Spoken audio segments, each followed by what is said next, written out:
অন্তর্বর্তী সরকারের পরও ডক্টর ইউনূসকে দেশের কাজে যুক্ত রাখতে চায় বিএনপি। জনগণ ভোট দিয়ে বিএনপিকে ক্ষমতায় আনলে দেশকে এগিয়ে নেয়ার বিষয়ে তার পরামর্শ নেওয়া হবে। তার মতো অন্য যোগ্যদেরও দেশ গঠনে সম্পৃক্ত করার আগ্রহ প্রকাশ করেছেন তারেক রহমান। 13 জুন বিএনপির ভারপ্রাপ্ত চেয়ারম্যান তারেক রহমানের পররাষ্ট্র বিষয়ক উপদেষ্টা হুমায়ুন কবির এসব কথা জানান। তিনি বলেন, তারেক রহমান মনে করেন জাতীয় স্বার্থে ডক্টর মোহাম্মদ ইউনূসের প্রয়োজন আছে। যদি জনগণের ভোটে বিএনপি নির্বাচনে জয়লাভ করতে পারে তাহলে তারেক রহমান সবাইকে নিয়ে কাজ করবেন। ইউনূস তারেক বৈঠক সূত্রে জানা যায়, আলোচনায় তারেক রহমান বিএনপির পূর্ব ঘোষণা এবং 31 দফা অনুযায়ী সব দলমতের মানুষকে নিয়ে রাষ্ট্র পরিচালনার বিষয়টি পুনর্ব্যক্ত করেন। সেখানে ডক্টর মোহাম্মদ ইউনূসের মতো বিশ্ববরেণ্য ব্যক্তিকে আগামী রাষ্ট্র বিনির্মাণে পাশে চান তিনি।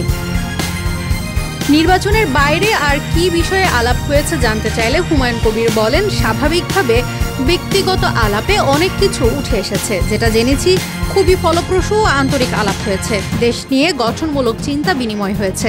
তিনি আরও বলেন, জাতীয় স্বার্থে নির্বাচনের ব্যাপারে আমরা একটা জায়গায় আসতে পেরেছি। এটা খুব গুরুত্বপূর্ণ বিষয়।